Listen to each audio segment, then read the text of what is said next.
yourself in a situation where you're set for the most success, right? It's hot to be knowledgeable about sharks. Sharks are fucking sick. Yeah, they're sick.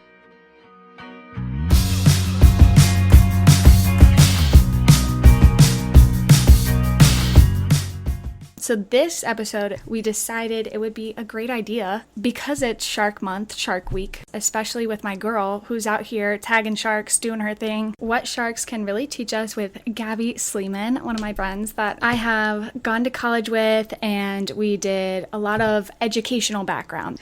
Wow. Welcome, Gabi. I'm so excited to have you on today. Hey! I'm excited to be here. Okay, so let's just do a little warm-up. So, do you think you'd survive a shark attack? It's interesting when people talk about, like, sharks and shark attacks because that kind of opens the entire discussion on sharks, right? Like, is there this weird reputation or stipulation around them having a very dangerous or ruthless reputation, although they are apex predators in our ocean. So, I do think, like in general, as a scuba diver, as someone in marine biology and a scientist, just having the right training and proper like etiquette, you'd be able to prevent any type of shark attack or any big provoking sharks in those certain ways. So I don't know for sure, like if a shark were to attack, like I don't know. Right. But as far as preventing it and being able to have the tactics and put myself in an environment that's like respectful of the shark and helps with put their body and mind at the forefront, I think preventing that is something that I'd like to do through my work and training. I feel like you never know in that moment, right? You can always be like, oh, that would never happen to me. I would do this, blah, blah, blah, blah, right? And then, like, when the moment actually happens, you freeze, you know? So it's like, with that being such a huge, scary moment, would you survive a shark attack? To answer that is kind of like, like, not really a good question. It's weird, too, and I'm thinking about it as, like, divers as biologists, like I'd like to say like I would prevent any of that from happening, you know, but if it were to happen, like that's something you really have to consider, you know. So yeah, I feel like for me, let's do odds type of thing. So if it were shark versus orca survival attack, I would definitely say shark would be higher for me. Remember when we were canoeing and I told you about this video I saw on Instagram where this woman was in this kayak and she was surrounded by orcas, and it was like a pack, right? Because they hunt in packs, and there was 3 of them. One in the front, one circling, one in the back, and it was almost like, okay, what would you do? You know, because if you try to swim away, that's not a good idea. If you try to, I don't know, I really don't know what else you could do, but then Ben was telling me, yeah, but they'd pull you down. They would pull you. They're very, very smart. They're like us, but the water. They're super intelligent species. So not to get sidetracked, but like orcas, I feel like are so much more scary to me and a threat. And like, I would never want to be around an orca. But a shark? Oh, yeah. No problem. Yeah, orcas are super scary too because they actually like hunt sharks, you know. They're very strategic with their hunting and they know how to...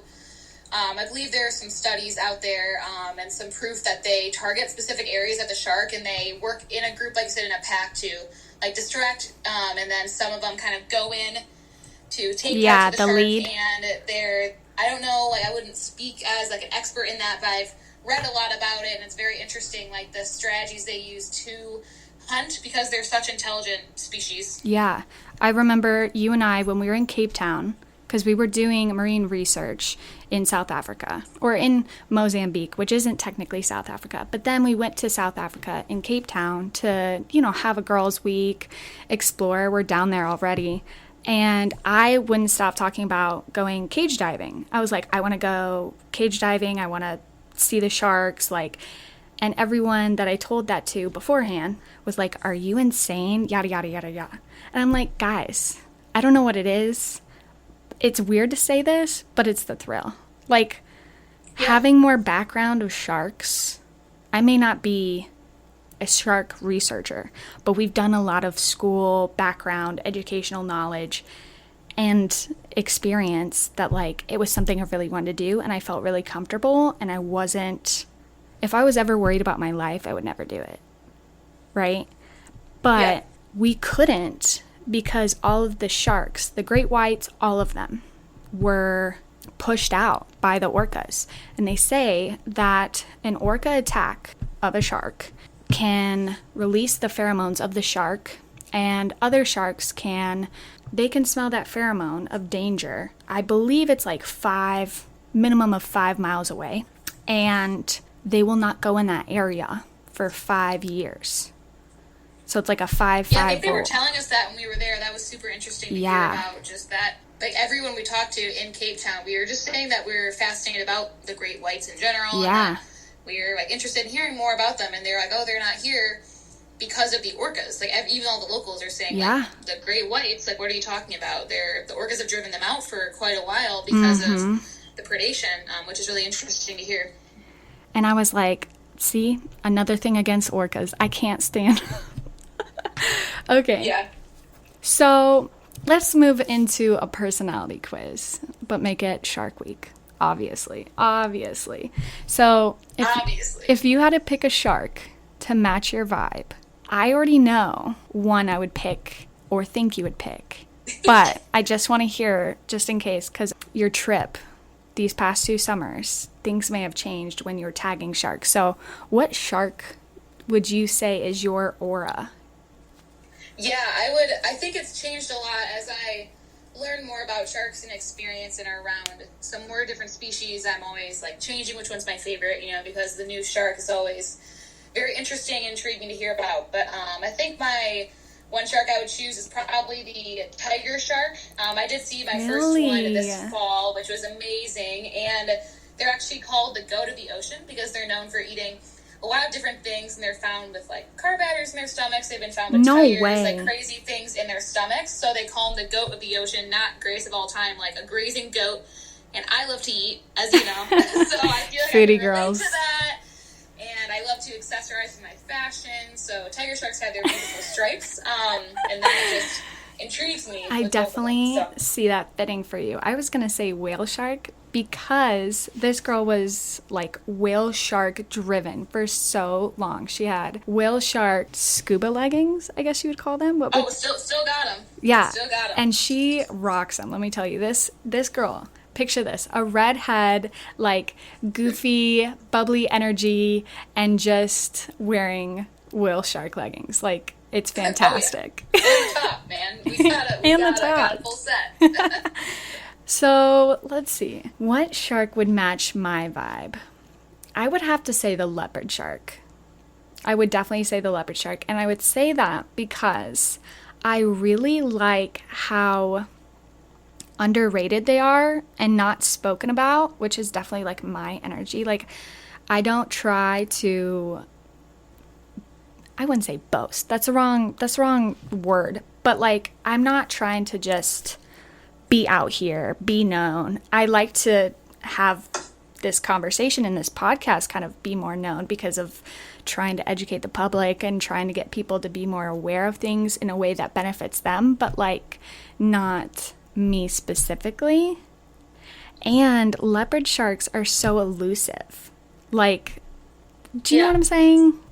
Yeah, for sure. Leopard sharks, yes. So first of all, they have a beautiful print on them, and I feel they are, a lot of people don't know as much about leopard sharks. They tend to be, people know more about like great whites, tiger sharks, that type of thing is something that's more on people's mind. But leopard sharks, yeah, they're beautiful, like striped and spotty pattern, is super cool. But as far as a strong background on them, I don't know too much because most of my sharks I deal with are more like the sharks relate to the Florida Keys. Yeah, at the East Coast, whereas these are West Coast. So leopard sharks, I did a lot of research in scientific papers on like kelp forest ecosystem, and leopard sharks are a part of that ecosystem.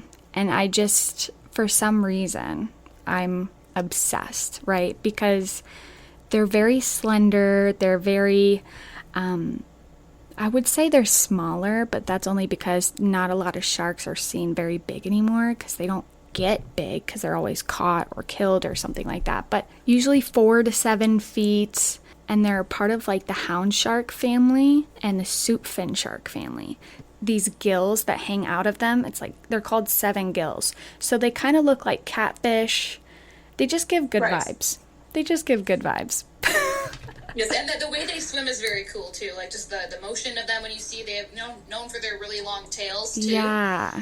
So when you see videos of them swimming in like the kelp forest, those different areas, or in the reefs, you can see just how that like swimming movement pattern is very distinct to them, which is very cool. I feel like, though, to add on to that, I feel like I was going to say you would be a hammerhead because they have very, very, and roll with me on this, they have, they're very long, you have a big head, just kidding. They have really long, like, sensory organs across their head, and they have, like, their ampullated Lorenzini, their sensory organs. Hammerheads are known to be very sensitive to others in their environment, and I feel like you care a lot about others, and you're always, like, thinking about others and trying to help people, so, like, you're a sensitive person to others. Imagine we're stranded in an ocean together. Who's keeping calm? Like, okay, breathe. What's the first step? And then who's the one that's getting the fuck out of there? You told me this question. I already knew my answer immediately because I feel like I can imagine this because this is what happened in Africa. Imagine we're on our safety stop. Manta ray swims by. We look at our instructor. He says, "Go, swim, but stay at 5 feet." So we swim, and Gabi, you're just booking it. Because you're obsessed. It was the coolest thing. It came out of the abyss. It was right next to us. So I think we'd be swimming in the ocean, and I'd be like, "Oh, Gabi, like, look, shark." And you go, "Oh my gosh," start like swimming towards it. Get all excited. Where? And then the shark would be like, "Whoa, what?" See people thrashing, and then inversely, come towards me, the calm one. Like out of everybody, instead of coming after me, it comes after you. Oh my gosh. Too, but I'd be like. I feel like I'd be like, "Oh, shark, don't move." Because they think that you're a fish that's hurt. They think that you're some sort of prey that they eat that's hurt. That's how their sensory organs work, right? Like we swim, we paddle, but that motor, that ability, the frequency at which that water moves, and it's super fast, is the same frequency at which a hurt animal that they eat is going. So they don't know the difference, and they have bad eyesight. Right. Well, actually, that's actually something that's interesting because they kind of roll their eyes back in their head when they are like hunting, but they actually have very good eyesight. They do? They just have a lot of blind spots. They do. That's a myth that they have. They're known. People say they don't have good eyesight. They actually do have pretty good eyesight when it comes to this in the ocean. Yeah. So how do they not realize that we aren't for them? I think it's more like they're not like going for us as like a prey item or a food. They're more reacting to, like, they have very strong sensory organs in their head, so they have those ampullated Lorenzini that look like a pepper on top of their snout, and when they sense like a lot of those like thrashing movements, it might stimulate them in a way to kind of react and kind of be on the hunt. But like as far as provoking attack, I think it would take a lot more than that to provoke a shark in a way. But as far as the redirecting, I know some people are skilled in like redirection of sharks if they're ever in that situation, but I don't personally have experience with that because whenever I'm swimming with sharks, it's they're 15 feet down in the reef and I'm snorkeling on top looking at them. Yeah. Well, I remember we did our research dives and we went down in there with sharks, and as soon as they saw us, they left. Like they had no want to even be around us. They're like, "Peace, I'm out." Because they don't. They just kind of like do their thing, Like even with the sharks and the keys, we go, "Oh look, shark!" Like right underneath us if you want to look at it, and they just kind of follow their loop and just swim around, and they see us, they know we're there, but they do their thing. They do their thing. Yeah. So what's a shark fact that actually surprises you? Because I would say my shark fact is just brought to my attention that they actually have really good eyesight. Like, what? Yeah. That's crazy. Yeah. What would be yours? Mine, okay, so this is also about the tiger shark because I've been learning more, but there are quite a few sharks that do this, not all of them, but they can take their stomach and turn it inside out. It's called gastric aversion. So they basically flip their stomach inside out through their mouth to clear it of anything they don't want in their stomach. Like, and there was a story someone talked about where I think they caught a tiger shark, or they were doing some sort of research, and they saw a bunch of feathers in the water, and they wondered what it was, and it had just flipped its stomach inside out, and they saw some feathers there. So the sharks can like flip their stomachs inside out to kind of like clear it really quickly. Interesting. and it kind of clears mucus, parasites, different things out of their stomach. And then that's so cool. Tiger sharks are known for this behavior because they eat just random crap. Right, like, right. The so goat. they're known to eat random crap sometimes, so they do that. But so they're kind of like the I feel possums of the water world. Like, they're yeah, our the garbage ghosts, men. Yeah, they're eating random stuff, like the raccoons, Yeah. But it's funny, I was thinking about the hot dog contest from the 4th of July. Like, I feel like flipping your stomach inside out. Such a key to winning life in that. Yeah. Yeah. Yeah, the rest of the podcast is all about the hot dog eating contest. That's a whole nother story, So, pop culture moment. This might actually shock you, but I've never seen Jaws. What would be your favorite shark movie? And if you have a favorite shark movie, what is your favorite scene? I would say, I think as far as my favorite scene goes, I love, every time I think about sharks, I think about Nemo. And when they're sitting there at their little, meeting, and they're like, fish are friends, not food. And they're bringing their friends along and trying to be happy and kind of change. Because although, the sharks are provoked when, Dory bleeds from her nose or something, they smell the blood, they still, at the end of the movie, are all friends with them, and they kind of bonded, and they hang out, and we love a good bonding moment. Yeah, it's good vibes, it's funny, it's a good, if you didn't know, we are obsessed with Disney, by the way. Nemo, we love. Is it remotely accurate that, if you're cut and you're bleeding in any way, is that the best way to attract a shark? They can sense blood from a distance. There's actually another truth. It's not actually as far as people tend to think it is. People think that the minute you cut your finger and the blood drops in the water and the sharks are going to come immediately. It's almost like someone called the shark and said, "Hey, yo, food on 28th Street. Drive over here right now." That's kind of what people think. They sense it, but it can attract them in a way. But as far as people bleeding and having immediately attract it, it doesn't really affect that. And a lot of times when people are swimming in the water, that water allows your blood to stay in. So if it's a small cut or a small thing on your hand, it's not going to attract a million sharks to your area. But if it's a fish that's hurt, they can definitely sense that, and that would attract them, because sharks do eat sick fish. They eat sick or maybe diseased fish to try and help, I wouldn't say cleanse the population, but that is one of their jobs. So they tend to go for more so the sicker fish. So if it's bleeding or maybe swimming awkwardly, that could attract them in that way too. We kind of love that though, right? They prevent carrying of diseases and help the population of certain things stay down, right? Because coral reefs are heavily reliant on sharks to make sure that there's not an overpopulation of fish that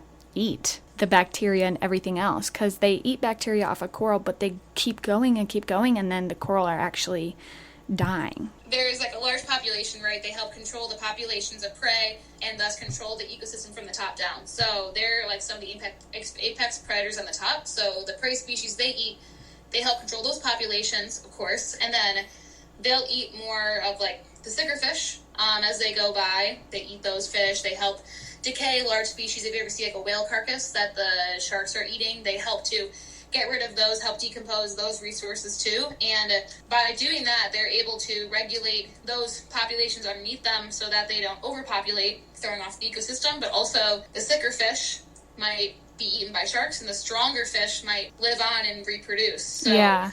So it's better for both populations. Yeah, absolutely. So what's something you used to believe about sharks that turned out to be totally wrong? I used to hear all the time, kind of what you said before, the blood thing. I always used to hear that if you're bleeding, the shark would come and eat you in that way. They come right away, and it is a smaller range. So that's something that I used to believe, and now I don't. As well as the eyesight. I also used to, without knowledge, think that they didn't have the best eyesight, and that once they kind of got close to you, they couldn't really see well.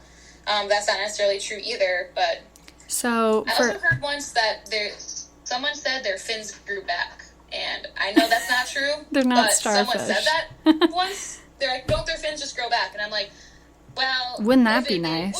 Wouldn't be a problem.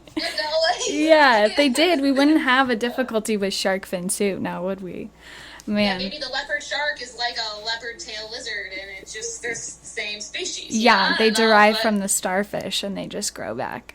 they just grow back. We love curiosity out here, to be honest. I think for me, I used to believe about sharks would be, oddly enough, that if you were ever to surf, like, you're pretty much at a really high risk of getting attacked. But the truth is, you resemble a seal. Like, the way that the light shines down and the shadow replicates to them, you represent something that looks like one of their prey. And so they're going to try to see if you taste like it. And I mean, I don't know about you, correct me if I'm wrong, but it's actually inaccurate to say that sharks intentionally hunt people and that they eat the whole body. Correct. I don't think I've ever heard of a single story where a shark has eaten an entire person, but taken a bite, and people have bled to death, people have died, but it's never been like an entire body or anything where they're intentionally eating off of the person's body, like it would be in Jaws or anything. Is that correct? Right. Yes. And I think that's one of the biggest misconceptions with sharks is that they have a PR problem. They're almost like, just that they're like very much so pursuing humans or pursuing a certain person. In the media, I think that that's something that is really portrayed as, like, in the Meg, let's say I saw that movie. Not only is the shark, or in Jaws, like, the shark isn't just attacking anyone, it's almost pursuing those specific people, or people in general. And that's, like, they're very smart creatures, but they're not, I want to go to Gabby's boat, and that's not what villainized. They're not, like, seeing a human and going right up to it. But if they're in an area where people are surfing, let's say the sand's knocked up, it's kind of fuzzy, like there's sun, like there's a lot of other factors they don't know, and they happen to bite a human, they go, oh no, that tastes gross. They spit it out, and they're not coming back to have another bite. They don't enjoy it. But that test bite is something that could still, like, really harm someone, So for us, that test bite might not... It's not like they're going to come back and eat the whole human, but that's still enough harm that could cause someone immense pain and So who's actually the threat then? Humans or sharks? Because I've heard that you're more likely to die from a vending machine falling on you than they do by a shark. Yeah, and also, like, there's a statistic, like, a TV could fall on you. The TV falling on you is more common than getting hit by a shark, or, like, a coconut falling on your head and killing people is more common than shark attacks. So the news loves to show every shark attack they see. It's on the news. But because that's what gets some views, right? People are swimming at these beaches. Hundreds of people are there, everything. And sharks are there the whole time. Like, sharks are always at the beach in the ocean where you are. They're always swimming in that area. They're hunting. They're chilling. They're swimming along. They're always there. You see drone footage everywhere. Sharks are constantly around us, and we're in their environment. And the situation is just right. Something might happen, but it's not like shark attacks happen so often, as anything else in the world could happen. So the odds of being attacked by a shark while at the beach is 1 in 11.5 million. The odds of dying from a shark attack in the U.S., less than 1 in 264.1 million. And the odds of being struck by lightning are much higher, with some estimates at 1 in 500,000. And how many people do you know that have ever been struck by lightning? It's crazy. It's interesting. So people often forget, and that's because sharks seem very dangerous from the media. No one's making moves about people being struck by lightning all the time, as if it's some monster that's trying to strike people every storm, But and we kind of do that too with, like, it's very humanized. Like, we do that with spiders. I mean, I know I did. Like, in my house, yes. I'm like, oh my gosh, it's gonna get me. It's out to get me. I gotta kill it. But it's like, in reality, no, just as much as in public, no one's thinking about you like you are. Neither are animals and bugs. And to say that they're out to get you is just irrational. Agreed. But a lot of people don't know, and that's the hard thing. Like, most people don't have access to knowledge that tells them otherwise, or maybe they've heard. I mean, sharks are becoming more, I wouldn't say more trendy, but people are starting to care. You look at the Target kids section, and there's shark toys everywhere. Every kid I see is wearing a shark shirt. Like, it's a new thing that people are interested in. But And they're making them look a little cuter on the shirts and stuff. Like, they're trying to help, but, like, I keep seeing these cute pictures of sharks, you know, but being able to depict them as not this, like, bloodthirsty animal is hard when people don't really have experience and all they see or hear is Jaws and attacks, Megalodon, you know? and yeah, all of that. Well, let's reimagine sharks. Let's do a little empathy and creative session. If sharks could rebrand, what would their new image be? I feel like I would call them, like, fierce ocean protectors, or, like, they're just kind of badasses, you know? They're cool, they're stylish, they're swimming through, they do what they need to do to survive, and, you know, if they're provoked by someone, if someone's bothering them, they're going to defend themselves, you know? They're baddies, but they're not out here trying to seek any negative energy that they don't want. They give me, like, gym people vibes. You know, like, manta rays are the butterflies of the ocean. And sharks give me, like, the gym energy. Like, they're out here to be the better selves. They still got that muscle. Like, they can, you know, tear up some shit. But, like, at the end of the day, they just do them and mind their own business. So, yeah. They're giving Alona Maher, like, killing it on the rugby field, like, tackling some girls. Yeah. Know, like, boss things. And then going to the Met Gala and looking pretty. You know, like, they get stuff done, like you said. If sharks were women, what would people say about them? Like, too aggressive, mysterious? Like, let's unpack that. Because I feel like this is something super funny that only we would talk about. And it depends on the species. Like, a great white would be, like, too aggressive. But, like, a whale shark would be just smooth and majestic. You know, like, leopard sharks. What would you say about leopard sharks? They're sassy. Mm-hmm. Bull sharks, are those the ones that, like, you... Or bull sharks. Bull sharks are ones that had a lot of attacks tied to them, but people have also said that maybe some attacks that have happened, people thought were bull sharks, were actually, like, black tips or different types That's of what it is. sharks Black that tip they reef thought sharks. were a Yeah. bull shark. Tiger sharks, same thing. Yeah, I think, like, sassy. I think, like, nurse sharks are kind of like the people pleasers, where they're just chilling, having fun, hanging out. Oh, hey, scuba diver. Oh, hey, person walking by. And then tending to their all garden. Of a sudden it kind of builds up. Something might make them upset. And then that's when maybe they'd be like, hey, like when people, like tourists or people are they're like, taking okay, pictures enough's of nurse enough. sharks, and they're sitting in, like, a pen of 20 nurse sharks, which is insane to me. And then they're like, one of the nurse sharks is like, hey, yo, like, quit bumping into me, you know? Yeah, they pull up and they're, like, not going to deal with it. They're just, definitely. Or I feel Whereas, like when, like, I just imagine, like, some scuba diver or snorkeler, like, poking at a shark or circling it or getting too close, and it's almost like when you tell someone, like, to calm down. It's like, calm down. You've been sitting Take here it easy. Take it easy. 15 minutes, and you're telling me to calm down. Yeah, you like, know? excuse You're in my me? ocean. What are you doing here? Yeah. Oh, man. I hope you guys followed that, because that just was fantastic to me. Okay, so what would it look like to coexist with sharks instead of fearing them? I would consider that one of my best examples of how to coexist with sharks and move forward. So Project Q was sponsored or founded by Madison Stewart, who is just a shark lover. She grew up with an alternate lifestyle of, I think she lived on a sailboat. I think she didn't go to college, but she went to high school for a little bit, lived on a sailboat, and really just saw firsthand how, like, sharks have declined over the years, and became a huge shark conservationist and still is, wanting to help and travel to, I think, Thailand, or correct me if I'm wrong with a different place where this was located, but when she traveled there and met the shark fishermen, went to the markets, she was at first very, like, upset at the fact that they were finning and the big shark trades that they had there, and she found out that instead of they're actually finning and killing sharks because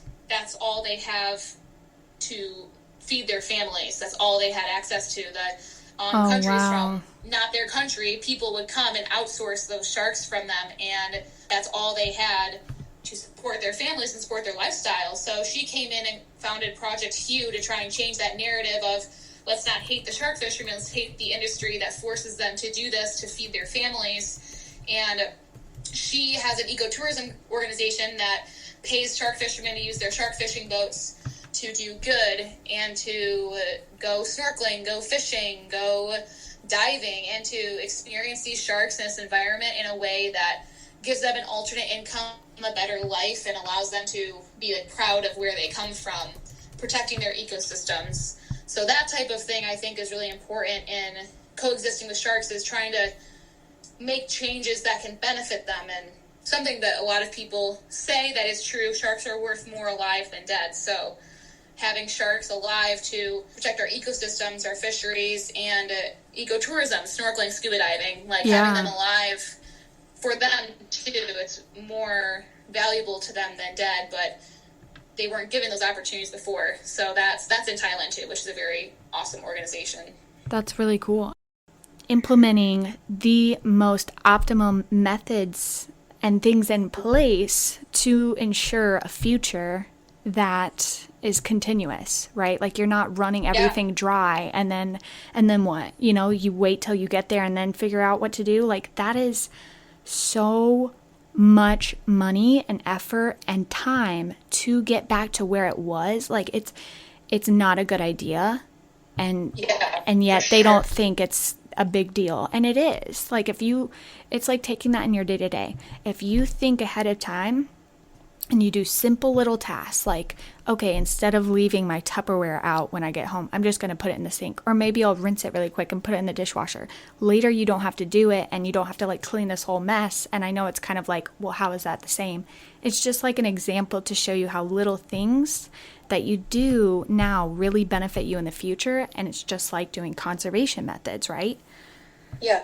Like setting yourself up for success. And I also, I looked it up as an ISRA, an important shark and gray area. Those, along with marine protected areas, are also one of the best things we can do for our environment, to have these marine protected zones and areas to help conserve these areas, but also to change how we view and how we work in those areas. So marine protected areas, a lot of them you cannot fish in. You're not allowed to fish in those areas. They are completely protected. So any animal, any species that lives there is completely protected in that designated area, which is very important for those ecosystems. But also, like you said, investing your time when you're traveling, when you're educating yourself into how can I best learn about what I'm visiting in a way that gives back. A lot of shark research organizations do like tours. They have ecotourism options because it helps them in their research, helps them share their experience, but also helps with them provide a little funding for the organization too. And they're really excited and happy to teach people about what they do, right? They want people to protect sharks too. And a lot of people want to open their doors for that, to kind of continue those collaborative efforts. So looking for those whenever you travel, you're putting an extra buck in to educate yourself from an intentional source, intentionally good source, but also you're putting your own safety in a good place, because there are a lot of unsustainable, unethical shark practices and like marine-based experiences when you're traveling that can really harm you or the ocean if you're not safe, especially in regards to sharks, which is what I think is really important too. Yeah, absolutely. I have to agree. And I think that brings us into the second topic. What can sharks teach us? Like, what is the importance of sharks? Why are they here? Why do we need them? Why does it matter? And I know we kind of touched on the fact that, like, they're important for coral reefs, but I'll give an example. People eat oysters. When they think of oysters, they're like, that's something we eat, right?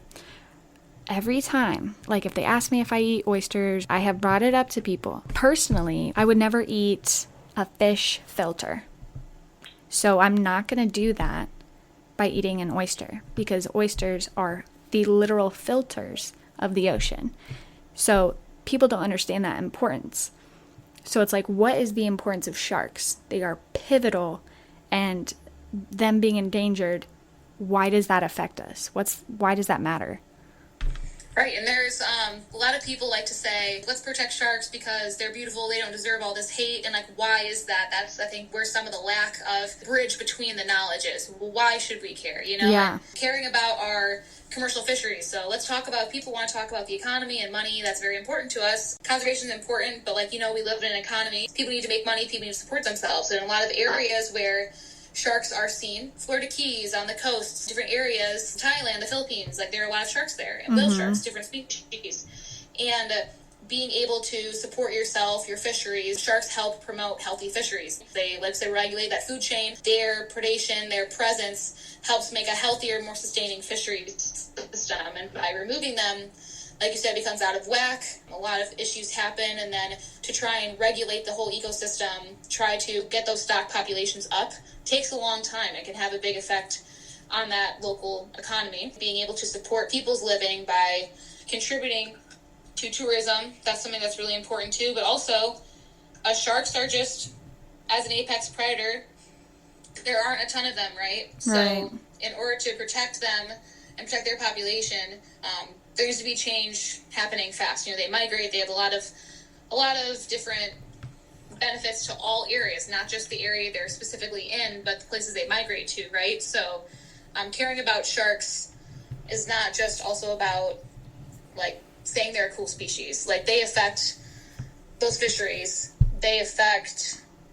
Yeah, like if there were no sharks and the coral reefs, all of the fish that munch on the coral reefs, if they were to get overpopulated, the coral reefs would die. The importance of coral reefs is the fact that they are a nursery. They are a fish nursery. Well, what's the point of... I'm sure they can find another place to nurse. Well, actually, the coastline is where fish and most ocean life reside. And when you have a lack of fish nurseries, a lack of safe, protected areas for them, you will notice that in the prices absolutely surging for seafood, tuna, any type of fish, but also jobs. Like, over time, less fish will be able to be caught. And then you have millions of jobs relying on this huge protein source that millions, if not billions, of people rely on. So it's like a domino effect, all because sharks are gone. Or all because you would rather kill a shark and think that, oh, it's going to hurt you, oh, it's going to hunt you if you don't kill it. No. Listen, things are not out to get us. And I feel like everything is so fear-driven. That they're like, oh, yes, I got to kill you before you kill me. Right, and it's not... Like, if you have a balance and approach it, and like sharks balancing the ecosystems, they're also helping to protect other ecosystems. So coral reefs, they also connect, and they kind of like a large connectance with the coral reefs, the seagrass beds, and the mangroves. And all three of those ecosystems are important, like you said, to fisheries and to small fish populations. They're nurseries for sharks. Sharks live in a lot of those mangrove seagrass areas. That's how they grow up. A lot of sharks go back to those areas to mate and give birth and move on, and by preventing overgrazing too. So sharks can eat like different turtles or other species that might graze in seagrass beds, different areas like that. And by the sharks controlling those populations, they also protect those ecosystems which the sharks use to reproduce. A lot of people like to travel through seagrass beds. The mangroves and the seagrass beds help prevent coastal erosion in those areas so that our land stays, right? We have a lot of coastal cities and ecosystems. With the hurricanes and the rise of tropical storms, we need our mangroves and our seagrass beds healthy and our reefs to buffer those storms. And without sharks, we can't have those ecosystem benefits that we rely on to keep our planet and our resources healthy. Beyond the teeth and the drama, what life lessons can we take from them? I love questions like these because I feel like I like to think about what they do and kind of connect it to us, right? So they are eating some of the sick, injured fish. So by removing something maybe negative out of the ocean, there are a lot of positive benefits, right? So if there's something in your life that's negative or something that's not treating you, by removing it and taking it away, you can help yourself grow more. I feel like as a person, also in your life, like protecting your peace, traveling. A lot of sharks migrate. They go to different places to have different benefits for them when they're in different seasons. So like traveling and kind of exploring your horizons, keeping your eyes open to those things is something that we all can learn from too. And a lot of them travel back to where they came from to give birth. Some of them don't, some of them do. So I think traveling back to your roots and seeing where your life takes you is a good lesson for all of us to kind of look back at our past and use that information to move forward and be the best people we can be. Absolutely. I 100% believe that. And I wanted to bring some really good news to everyone and also to Gabi. So January 7th of 2025, where we were doing research and adding data to a 5-year database to help develop a marine protected area in Mozambique, January 7th of 2025, a marine protected area has been enacted in Mozambique. No way. I Yeah. didn't know that they actually enacted it. Oh my Yes. gosh. So manta rays and whale sharks are now protected, and the new commercial fishing law enacts sweeping protections for several threatened species. Not just the whale sharks and manta rays, but also all mobula species. After 20 years of research and lobbying efforts, this new legislation has been enacted. It's there. So I don't know if you guys know, but like to implement a marine protected area, meaning you cannot, there's certain things like a no-take marine protected area or commercial fishing not allowed in marine protected area, but you can do like, there's different kinds, and marine protected areas, to get that developed takes years and years. I mean, this took 20 years of research, right? Like, so it really just depends on who's in Congress, who's the representatives, like who's listening, and what they define as enough evidence to determine this is worth it, worth their time, worth any value to the economy. And so this is huge because we were noticing the decline of them, like from years prior, getting all this data to now, and how so many species are showing up less, like there's not enough. We were at a point where there was a giant manta ray that was entangled in a fishing net and had dragged it, and this is very rare for a manta ray to even remotely still be alive and dragging it for miles like it did, because they're like sharks. If they stop swimming, they can't breathe. And so when it was dragging it and we untangled it and let it free, the saddest thing was legally we had to provide the fishing net back to whoever owned it, because if we were to have been caught by someone seeing us and saying, oh yeah, we heard about this, or oh yeah, we saw them have a fishing net, we could get sued and owed so much money to this owner of the fishing net, then it would be them causing an issue for the species. Like, it's really, really sad. So I just wanted to provide that sweet little information, the news. That's awesome. Yeah. So and that policy is so important to like all research, you know, but also just seeing how much, and talking to our instructors in Mozambique, our scuba instructors that have lived their whole lives, some saying that they have just seen how the manta rays, the whale sharks, the shark populations have declined over the years, and how when they're diving, their manta ray cleaning stations, they're seeing less and less of them. Hopefully that will change. And they were so passionate about doing things sustainably and doing things in a correct way, which I valued a lot. The community, so the culture. know, right. They came together. Their whole community cared a lot about this ecosystem that they grew up in, and their livelihood depends on that. You just know that this is not it was really cool. Lightly, and it was very needed for them to have this established for a community that didn't have a structural foundation put in place to get rid of their trash, but yet made architectural designs through like glass bottles and caps and different things that you would typically, like us being a more developed country, would just toss it, throw it away. Oh, we can get another glass, like things like that. But like they used it to design their town. They did things so environmentally friendly because they cared. Like, this is their home. It doesn't matter if their home was 6 miles away, because these people actually walked day in and day out, miles. But the entire understanding was that Earth is our home. Like, here, I could be at a hotel for work and I find trash outside. We have soap, we have Germex. I'm still picking things up. I don't care that it was someone else's trash. I'm a part of that species, and no one else is going to pick it up. I'm going to pick it up because this is my home. Earth is our home. Just like understanding that in the culture was so just beautiful. It was so cool to see that.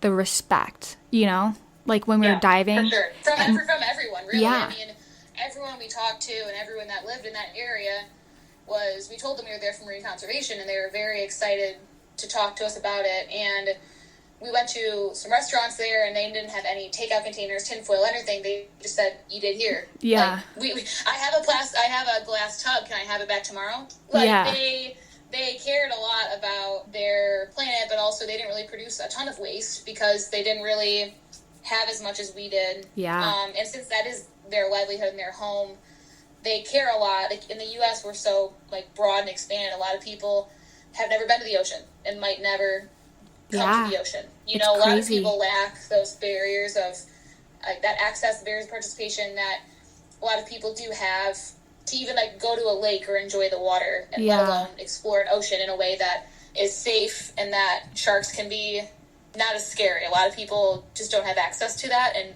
might not. So increasing access, increasing marine protected zones for those people that one day might be able to see them, that opportunity should be available for them too, So boundaries, right? How can we stay safe in the ocean while still respecting that we're in their home, not ours? Because sharks have been around forever, so they've been around longer than us, and yet we're like, oh, they're in our way. I would definitely say keeping a distance with admiration in mind, right? So when you are swimming or snorkeling or diving, try to keep a distance from those sharks in your area. I mean, I heard someone explain it this way, which resonated well with me. If you were on a safari, right, in Africa, you wouldn't jump out of your safari car and go touch a lion's tail. Right. Right? Why would you jump out of the car and touch the lion's tail? You keep your distance and admire it from a distance in a safe way. So when you're diving, when you're snorkeling, admire the shark for what it is, and that the ocean is broad, the ocean is so large, and the fact that you were able to see a shark is very, very important and very rare to you, right? Yeah. You were able to see a shark today. That was meant to happen for you to see it. So admire it from a safe distance and respect the sharks. Don't touch them. Keep your hands off of them. Keep your hands off the wildlife, man. Rule of thumb. We don't touch Rule we of thumb. don't you don't go up to your friend and give them a big hug if they don't ask. Here it keep your hands to comes. yourself. We Here learned it that number comes. 2. So being admirable and keeping a safe distance, and also if you're going somewhere, if you're doing something, just respect that you might not know as much as a local or a scientist or someone who has been studying these for years. I have so much to learn, right? Working in marine biology, I have a degree in environmental science and marine ecosystems management. I'm still learning, more to learn every year, and I'm trying to change, and I'm always constantly looking for more information to change it. But if you're going on a trip, if you're doing something, ask people who to go to, right? Go to locals, go to local businesses, scientists, and try to learn from them in a way that they can teach you that is safe for you, safe for the sharks, and also I'm going to let them guide me and educate me instead of going snorkeling on my own and thinking it's okay to go right up close to a shark, right? So respecting that boundary too, and educating yourself, I think, is very important as well. 100%, because it's what I did with bugs that were in my house. I'm okay, instead of killing it, because I'm oh my gosh, this is disgusting, or oh my gosh, this shouldn't be in here, it's gonna get me. Maybe I should look it up. Maybe I should learn about it and realize that maybe it's not a threat. Things like that.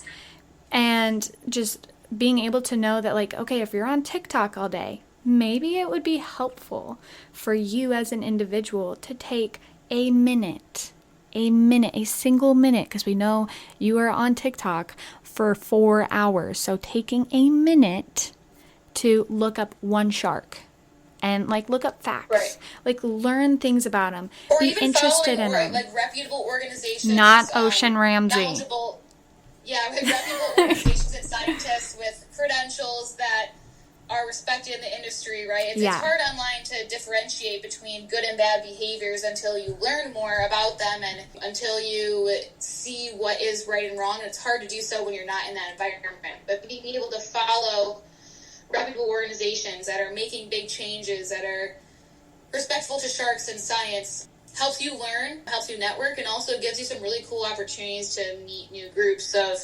individuals, right? Listening to podcasts that are reputable. And we have to respect sharks and give them the credit that's due, right? They don't deserve all the hate and rage that we give them. They don't deserve to be killed for just existing in the ocean. But at the same time, we do have to respect them, and we can't act like they're harmless. They are apex predators. You know, we have to give them respect. That they could kill you. They're like bears. Right. Yeah. Right, like bears or lions or wolves or any other like beautiful creature that you see, they have the capability. I mean, the squirrel in your backyard could bite you if it was provoked. I mean, like, the pit bulls and different animals are euthanized because people just claim they're aggressive and almost, like, don't deserve to have a home and have a life, right? 100%. So, like, there are a lot of animals and species that people assume they are harmful, and, like, any animal, a pit bull, if it's provoked, any dog... Well, it's innate. ...could harm someone. But why would you go up to any dog assuming it wouldn't harm you? Why would you go up to a dog assuming it would? Like, with sharks, too. So, if you are approached, if you're approached by a shark, I would suggest, obviously do your research, but I would suggest, one, hold the anxiety, like hold all of that jitteriness inside, you know, feel it like a Red Bull, but don't do quick movements. It's kind of like a brown bear, okay? You don't start freaking out because it will go after you because it thinks that you're a prey. Like you're doing as we said in the beginning of the episode, it's gonna think you're doing the same thing like an injured animal. So you just gotta be chill. If they come up towards you, put yourself in a situation where you're set for the most success, right? Go with a trained person, a scuba diver, a free diver, an organization that... But like sharks that come up to the beach is what I'm saying. Like people who encounter sharks on the beach in Florida, or people who are actually like not going out of their way to find sharks. Like how do they feel like they can handle the situation without irrationally freaking out? Yeah, I would say definitely stay calm. If you are approached or an area where there is a shark, just kind of calmly try to swim away if you can. Right. Keep your eyes on it. Like, keep your eyes, like, just like anything. You don't want to do your due diligence. Expose yourself in a bad way, but, like, don't go into a situation thinking that you have, like, the skill set to, like, redirect. You know, just try to swim away as much as you can and try to get yourself in a safe situation. So that would be, like, the last method. Like, things to minimize the risk, like you were saying.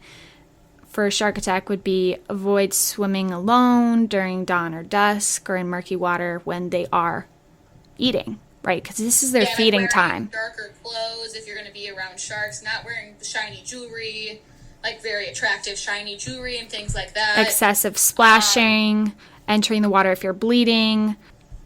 Keeping a safe distance. Also in the beach, like remembering that like you are in a shark's home, right? If you're swimming in an area that has a lot of people, like that noise might scare away the sharks. But if you're swimming like alone, keeping safe distance and just admiring their beauty and elegance because they want nothing to do with us. So preventing it, you know, like preventing a shark attack, you know. Absolutely. Sharks are some sick ass species. Gotta love me some sharks. Our ocean needs protecting, so orcas also they're dangerous. You like too, orcas though, don't you? You like orcas. I think if it's not you, it's someone loves orcas. Because for a while I heard they were killing whale sharks and it made me really sad, but they're just existing too. You know, they're just being smart. I don't hate orcas. They need protecting too. For a while I was like, they're killing the whale sharks and they're my favorite animal. Oh, but, yeah. I say that about sharks. Like every animal in the ocean, and they're super smart. Yeah. It's very awesome. Yeah, I don't love them, but I'm not out here to be, like, villainizing them either. But if anything, what I hope you guys take away from this is that to be educated, to walk around and be, confident, like, it is fucking cool to know things about sharks. and not be like, oh, stay away from sharks, it's gonna kill you. Like, being hot is knowing your shit. Sharks are scary, they're monsters, and you don't put any effort into learning about it. Everyone has access to education, and you put the energy into what you want to learn about. So if you want to learn about sharks, put your time in and try to find more information. There's plenty out there. There's a lot of really cool information, articles, organizations that are doing really good things. So what is one thing you hope listeners walk away knowing or feeling after this episode? I would say that, number one, sharks are worth protecting. Sharks are fucking sick. Yeah, they're sick. And even if you're not as shark obsessed as Gabby and I, if you're not a shark obsessed person, you just, sharks are cool. Like, sharks are cool. You know, as long as you're not a hater. They're not monsters. They're not Don't be a intentionally going out of hater. their way to hurt people. They're species that are fulfilling their needs in our ocean. And by people kill more people than sharks kill people. Yeah. And protecting them by, like, prioritizing safe and educational practices and trying to educate yourself to... So your thing... Protect them is your one thing take away. Is to be educated, to learn about them. And yes, that to learn they're about not... them, to educate yourself, and to just... That was value 3 things. That they have a bad reputation, right? Educate yourself. Okay. I think my one thing would be, everyone is constantly learning. My parents, at 66 years old, still need grace about things that they're still learning about. I'm like, it doesn't matter at what age you are in life, we are always still learning. We are always still figuring out life. So it's okay to be learning more about things, especially your home, your planet, and things that would actually help you in the real world and not some TikTok hack, although those are pretty sick. It's hot to be knowledgeable about sharks. That would be my one thing that I hope you guys take away from this episode. Yes, for sure. Okay, so I came up with a shark-friendly affirmation, which is really fucking funny. So I'm gonna say it. Ready? Today, we swim with understanding. We let go of fear that doesn't belong to us and make space for curiosity, respect, and awe. Sharks aren't monsters. They're just misunderstood neighbors. So we protect their peace, honor their purpose, and remind ourselves that living happily includes sharing the ocean. It's a continual growth in ourselves. But with that being said, that is the end of this episode, Gabby. Oh my gosh.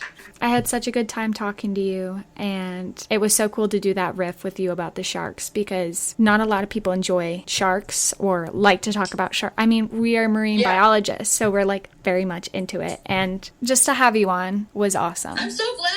Since you've done it, I'm like, oh my gosh, like, it'd be so cool to have like a friend episode or something. Well, guys, check her out. She is living life and scuba diving and doing shark research and coral restoration and just a freaking sick person. So go check her out. I'll leave everything linked in the captions. You guys have a great rest of your week, your month, and I will see you guys next month with love and light.